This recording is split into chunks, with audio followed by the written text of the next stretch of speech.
Barisan Mujahid 212 akan selalu tetap mengawal fatwa ulama. Meski pahit, meski manis akan ku hadapi, kami akan selalu tetap membela agama. Marilah kita rapatkan barisan demi membela agama.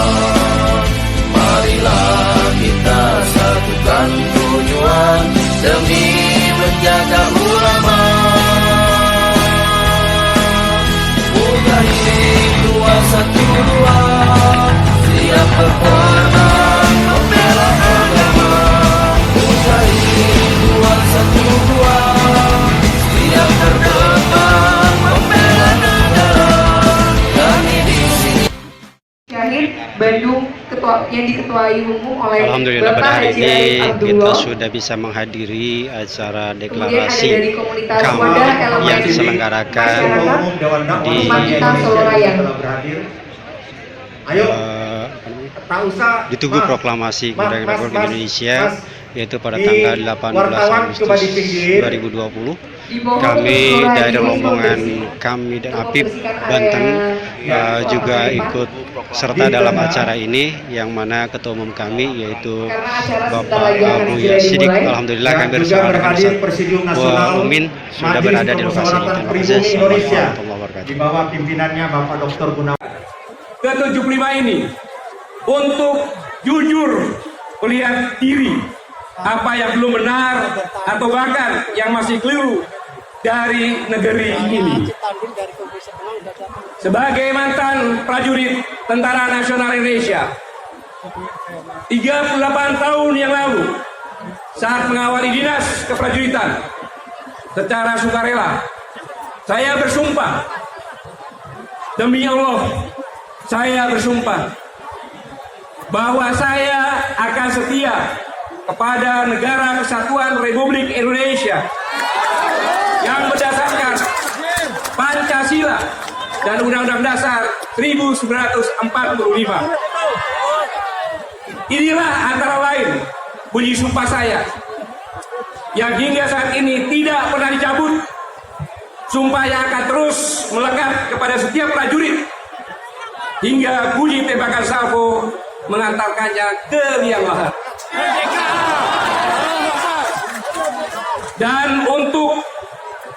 Dan atas nama sumpah ini pula lah saya berserta saudara-saudara seluruh rakyat Indonesia, saya ingin melakukan langkah untuk menjaga kesetiaan kami kepada Negara Kesatuan Republik Indonesia yang berdasarkan Pancasila dan Undang-Undang Dasar 1945. Utamanya kesetiaan kami kepada dasar negara Pancasila sebagaimana tercantum dalam pembukaan Undang-Undang Dasar 1945. Jika hari-hari ini kita mendengar dan menyaksikan bumi pertiwi sedang dirundung berbagai masalah, saya ingin mengajak kita sekalian untuk mengingat beberapa hal. Pertama, pada tanggal 10 Maret 2014, saya berkesempatan berdialog dengan Sivitas Akademika Universitas Indonesia. Saya antara lain berbicara tentang proxy war yang telah menjadi satu ancaman yang luar biasa terhadap kedaulatan suatu bangsa. Penguasaan suatu negara oleh kekuatan yang lain tidak lagi harus dengan fisik, namun bisa menggunakan proksi, mengintervensi pemilu dan memilih pejabat untuk pada saatnya pejabat tersebut bisa dikendalikan, bahkan menjadi boneka bagi kepentingan lain yang bukan tujuan dan kepentingan negara. Adalah salah satu bahaya dari proxy war yang saya katakan hal ini diperburuk dengan tumbuh dan kembangnya oligarki kekuasaan di negeri ini. Kekuasaan dimainkan, dikelola oleh kelompok orang, dan lebih tidak beruntung lagi bagi kita semua, mereka melakukan dengan topeng konstitusi. Apakah benar sekarang hal ini terjadi di negeri kita? Adalah rakyat Indonesia yang berhak menjawab. Kedua, 3 tahun yang lalu, tanggal 24 Oktober 2017, sesaat setelah pembukaan konferensi internasional dan Table Top Exercise untuk Global Health Security 2017, saat itu saya menyampaikan kita patut mewaspadai adanya ancaman senjata biologis massal yang diciptakan untuk melumpuhkan negara lain dan berpotensi menciptakan epidemik. Hari-hari ini kita semua sedang berjuang mengatasi epidemi COVID-19. Saya tidak menyatakan bahwa pernyataan saya 3 tahun yang lalu itu sepenuhnya tepat adanya. Tetapi sekali lagi, hari-hari ini kita telah dan sedang menghadapi pandemi yang tidak mudah ditaklukkan. Apalagi jika respon terhadap ancaman ini dipenuhi dengan sikap menggampangkan dan bahkan lebih berfokus pada kepentingan lain yang mestinya bisa lebih dulu dikesampingkan. Saudara-saudara yang Indonesia yang sangat saya cintai dan banggakan, sungguh bersyukur kita hidup di bumi Indonesia, negara besar terbagi dari 3 zona waktu. Wilayahnya pun seperdepan keliling dunia. Tak terbilang banyaknya dari sumber daya alam, mulai dari akik sampai berlian, mulai dari ikan teri sampai ikan paus, semuanya ada yang terpendam dan terserah di bumi pertiwi.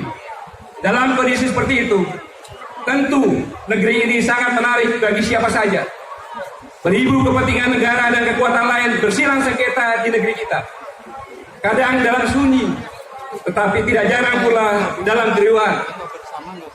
Mereka, negara dan kekuatan lain untuk berjuang kepentingan nasionalnya. Mereka melakukannya untuk keselamatan masa depan rakyatnya.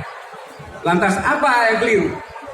Kitalah yang terlalu berlapang dada, membuka diri untuk dieksploitasi, tapi lebih untuk kepentingan mereka, bukan kemaslahatan rakyat dan bangsa Indonesia.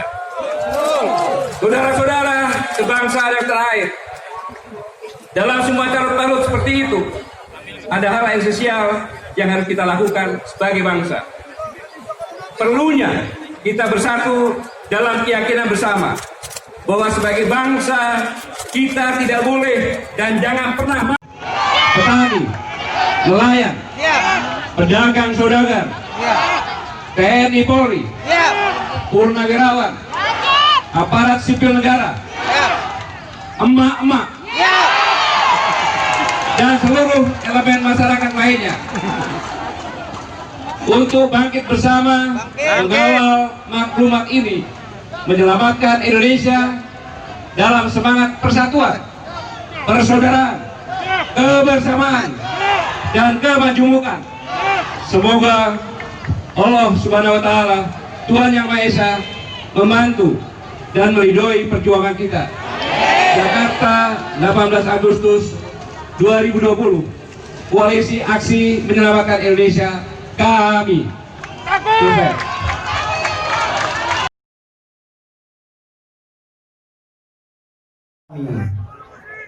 Bersiap diri dengan segala pemikiran dan langkah-langkah solutif untuk tata kelola yang konstruktif dalam kapasitas profesional dengan komitmen kerakyatan yang amanah, berintegritas bagi perbaikan dan perubahan menyelamatkan Indonesia.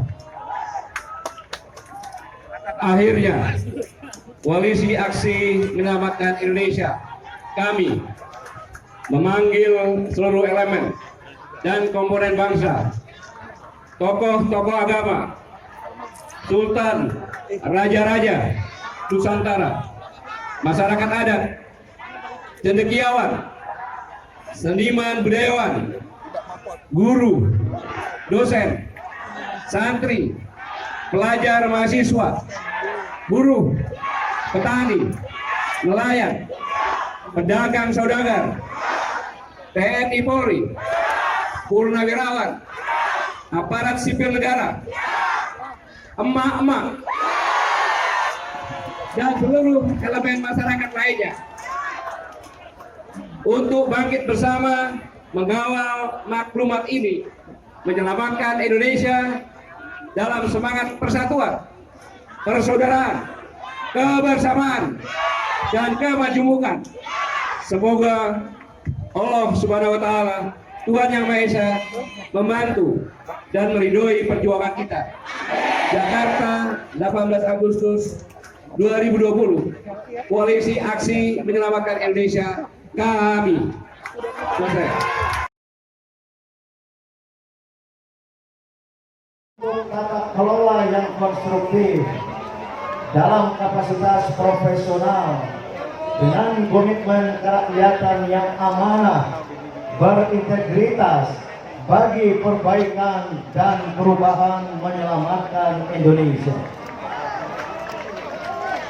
Akhirnya, Koalisi Aksi Menyelamatkan Indonesia, kami memanggil seluruh elemen dan komponen bangsa, tokoh-tokoh agama, sultan, raja-raja,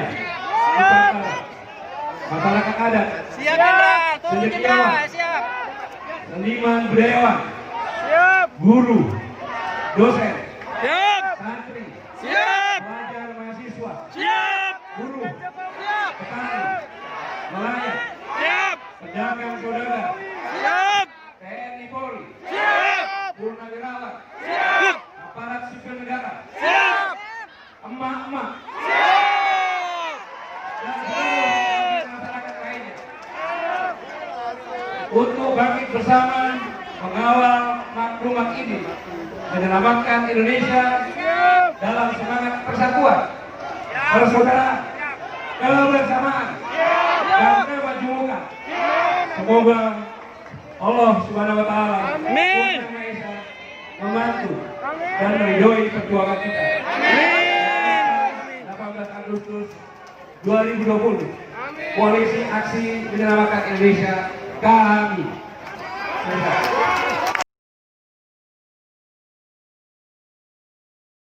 Agar tidak terulang upaya sejenis di masa yang akan datang. Saya ulangi, itu untuk kuping kiri. Supaya nggak keluar dari kuping kiri masuk kuping kiri ke kuping kanan, saya bacakan sekali lagi untuk kuping kanan. Tujuh, menuntut pemerintah untuk mengusut secara sungguh-sungguh dan tuntas terhadap pihak yang berupaya melalui jalur konstitusi mengubah dasar negara Pancasila sebagai upaya nyata untuk meruntuhkan NKRI hasil proklamasi 17 Agustus 1945.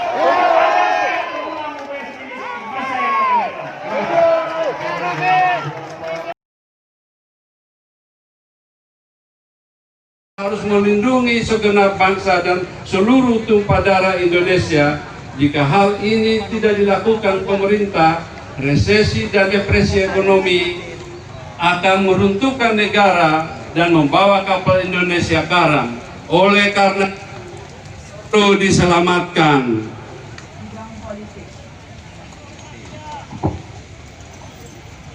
Politik. Pembangunan politik telah menyimpang dari sila keempat Pancasila, kerakyatan yang dipimpin oleh hikmah kebijaksanaan dalam permusyawaratan perwakilan. Politik Indonesia saat ini dalam kondisi yang karut-marut dan semakin sulit diurai, antara lain mengkristalnya sikap saling tidak percaya. Ia ditimbuni oleh praktek-praktek kekuasaan yang semakin menyimpang jauh dari nilai-nilai Pancasila, agama, etika, dan moral. Kebijakan penyelenggara negara di berbagai bidang tidak berkhidmat bagi kepentingan rakyat, condong pada kepentingan elit politik dan oligarki ekonomi. Seperti lahirnya Perpu nomor 1 tahun 2020 yang kemudian menjadi Undang-Undang nomor 2 tahun 2020 merupakan bukti nyata dari kediktatoran karena mengeliminasi fungsi DPR dan BPK dan mengamputasi lembaga yudikatif yang artinya meruntuhkan negara hukum, dan DPR mengkhianati amanat rakyat dengan tindakan bunuh diri.